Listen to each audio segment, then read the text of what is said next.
So glad you're streaming with us. Let's stay with our top story today, the State of the Union and the race for the White House. Yes, we have the same last name, but Dean Phillips and I are not related, although he did make his millions in the gelato business, and that is our favorite family dessert. And of course, as an heir to one of America's largest liquor dynasties, well, who doesn't love a good cocktail? But enough about my Phillips family. We are talking about Dean Phillips, the first Democrat to represent Minnesota's 3rd congressional district in nearly 60 years. And he had also hoped to be the first president with Minnesota roots, but that didn't happen. Phillips pulled out of the presidential run yesterday, ending his long-shot candidacy. And he took a lot of hits along the way, including many punches from Democrats that felt his run could splinter off votes for Biden. So what's next for Dean Phillips? And what does he want to hear in tonight's State of the Union address from the man he wanted to dethrone, but instead just endorsed? Let's ask him. Congressman Dean Phillips joins me now live here in studio. Good to see you. It is good to be with you. You can't say I don't know what Americans like. Gelato and vodka. Yeah, you know what? You nailed it, I have to admit. My son's favorite is chocolate gelato, FYI. Okay. Duly noted. Moving on, thank you. Moving on to the serious stuff. Let's just, in general, why did you decide to suspend, besides the obvious, why did you want to suspend your campaign at this point? I respect voters, I respect democracy, and voters were darn clear. You know, I knew getting into this, Kira, that either we would demonstrate that the polls, which indicated that Americans wanted another choice, either that was valid, or I would actually strengthen the president by showing that he's well-positioned and has a lot of support amongst Democrats, and that appears to be the case. And it was obvious. And I'm a pragmatist, and I deal with what is, not what I want to be. This is the most consequential election of my lifetime, and it is time to unify behind someone to defeat Donald Trump, in my estimation. All right, and the time was now. Okay, let's back up a little bit. It's clearly not the elephant in the room anymore, Biden's age. Sure. And woo, you came out swinging. You hammered him on his age throughout the campaign. Yet yesterday, when you suspended your campaign, there was a little back and forth. Yes, you endorsed him. However, you went back a little bit. Let's listen. I've never said that he has suffered a cognitive decline. I do believe, and I think it's self-evident, that time has taken a toll, like it does on all of us. You know, his gait has changed, his communication skills have been diminished, and would I rather have a man of Joe Biden's age who is facing the decline that we all go through versus a man just a few years younger than he who is, to me, a clear and present danger? It's a no-brainer. You are still concerned about Biden's age, so why endorse him? Well, let me qualify. Okay. I didn't hammer him on his age. What I was trying to point out is that 86% of Americans have made the determination that he is too old. And I was reflecting that. That's why I ran. It was clear that there was a big deficiency and perhaps an opportunity. With all that said, this is not a normal election. He's not running against someone in their 50s or 60s or even early 70s. He's running against a 77-year-old who is deficient in every single quality I think we need in an American president. And this is a very distinct choice. What I was trying to demonstrate to the president and to the country is that Americans don't want to have the wool pulled over their eyes. They believe what they see, and it's true. He's not in cognitive decline. He is an 81-and-a-half-year-old man, slowing down, able to make good decisions. He does not have a cognitive issue, and I'm not afraid to say that. I never said he had a cognitive issue during the campaign, but we have to acknowledge what it is, and that's the truth. Now we should move on. He's a man of wisdom, a man of experience, and as long as tonight he presents a case for the future, which he really has to, I think we still have a chance to win this. It's going to be hard. The numbers don't lie. So why does this electorate continually say that Biden is too old and that they're concerned about his mental acuity? But at the same time, they decided to nominate an 82-year-old and a 77-year-old for president. There were younger options out there like you, Marianne Williamson, Nikki Haley. Why couldn't any of you break through? Well, Kira, we have a two-party system that is well designed to protect incumbents and protect the coronated candidates, which a handful of people generally decide early on and then go through the motions with primaries. But the sad truth is, and this is where Americans have to stand up and participate, when so few people get out and vote in primary elections, we have literally handed the keys over to both parties. Sometimes that's okay, other times not at all. And I think this disconnect between the candidates that Americans see on their general election ballot and the ones that they'd like to see on that ballot isn't really an issue about the candidates. It's an issue of voters who've got to start participating. And I think both parties have actually effectively prevented people from paying attention to primaries because they're not helpful to the parties. They often will end up in different positions than they would have. So I think that's the biggest issue, why we have two candidates right now that Americans, 70%, said they would prefer not to see. But when only 10, 15% vote in primaries, how could we ever see a different turnout? And that's the truth. When the party faithful are typically the only people that vote in primaries, we're going to get the same thing time and time again. So my call to action is actually to voters. So, okay, your call to action to voters, but isn't this a party problem also? I mean, don't Democrats need to be looking for fresh blood and foster new leadership? How do they do it then? Well, we got to make some big changes, and that's been from day one. I've been saying that. What are those changes? Well, I think both parties need competition. It is it is a duopoly. It is a long-standing one. The two parties have set the very rules that actually prevent competition. And as someone who came from the private sector, nothing is more clear to me that everything in America gets better with a little competition.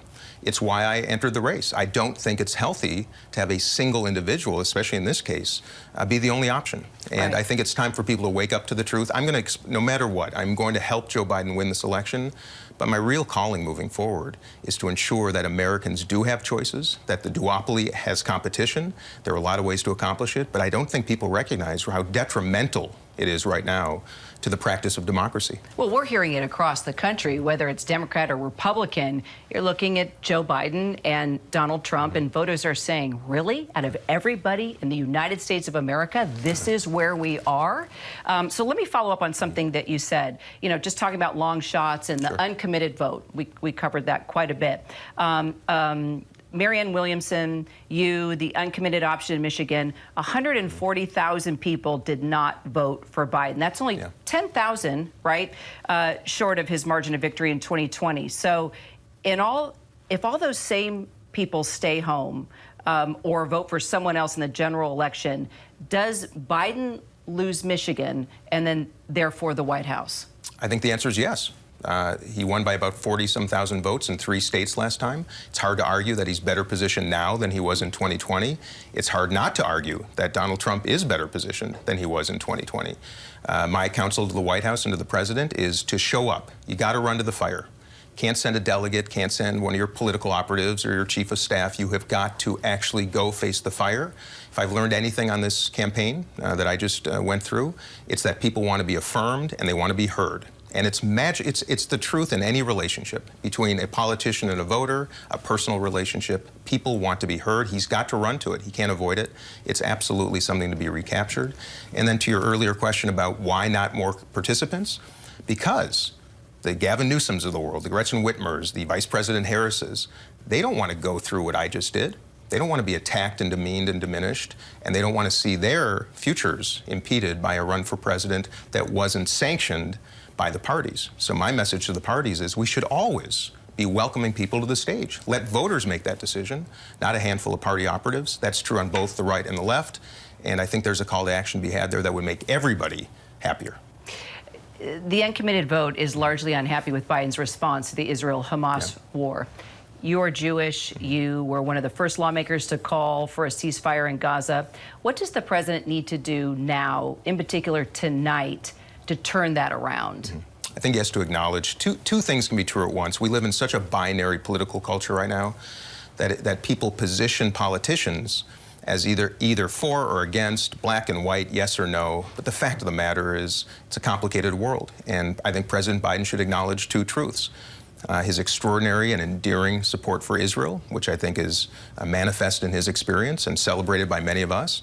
But at the same time, I think he has to acknowledge how Netanyahu has prosecuted this war in Gaza, some of the failures of our own diplomacy, and how we move forward. And I do think that the best thing the president can do tonight and now moving forward until November is make the case for the future. What will the Middle East look like after he has had 4 more years? What will our economy look like? What will the southern border look like? You know, lay out the case by case. Costs and chaos are what I think most Americans are concerned about. If he can address how he intends to solve them, that's going to demonstrate to the country, A, he's listening, B, he's got solutions, and I think he's got the team in place to accomplish it, but he's got to lay that out. And I think the solution is 2 states supported by the U.S. and a multinational coalition, a Marshall Plan of sorts. If you think about Japan, we dropped nuclear bombs, 2 of them, on Japan. But because we invested in their future, we are now allies and close friends. I think a story can be told about the future for Palestine if America has the mettle and the intention to make the case and make the investments, and it's possible. So you have clearly advice, solutions, ideas. Has Biden reached out to you, or has the campaign reached out to you? Yeah. The president did call me yesterday after my announcement. What did he say? And it was the kind of conversation, Kira, that I wish the whole country could have heard, because it is his superpower, his empathy, his decency, his wisdom. It was a joyful conversation, and he was thoughtful. He did invite me to share perspectives that I've learned on the campaign trail. I think I learned a lot that he could learn from, and I welcome that. That's part of what this mission was about, is to either demonstrate there was another alternative, which was not me, or learn enough to share to hope that we achieve our objective, and he was very generous. So he wants your support? Yes, and he has it. He has it, particularly. And this is my case to all those who supported me, those who are on the fence, those who say I voted for him last time but not again. I hope people really take a step back and look at these two options. There are no other choices. He's a good man, a man of wisdom, experience, and empathy, which happen to be Donald Trump's core deficiencies. And to me, it's a no-brainer. And I'll tell you, as a father, as a brother, as a husband, as a friend, as a patriot, I just do not see how we can make a different choice. My other advice to the president was don't demean those who support Donald Trump. You can demean the man, but do not demean his supporters. They want to be invited. They want to be heard. And I think that's where Democrats have fallen short. You're sounding very vice presidential now.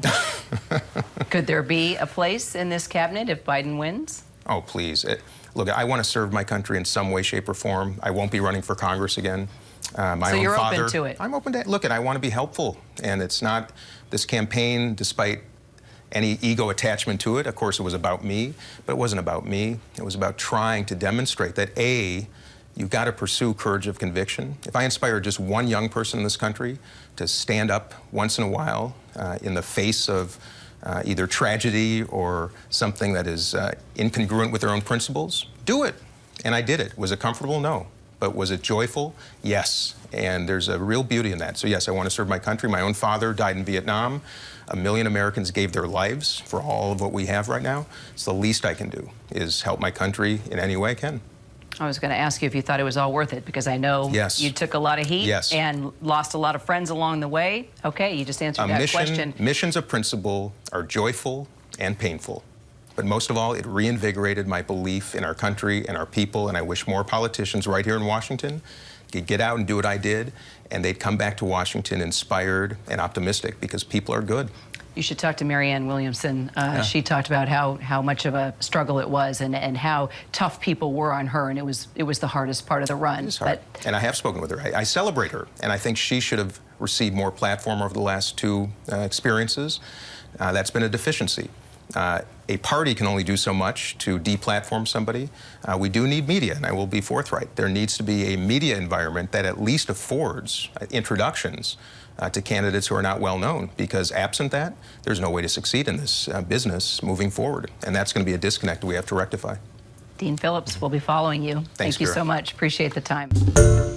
Hi, everyone. George Stephanopoulos here. Thanks for checking out the ABC News YouTube channel. If you'd like to get more videos, show highlights, and watch live event coverage, click on the right over here to subscribe to our channel. And don't forget to download the ABC News app for breaking news alerts. Thanks for watching.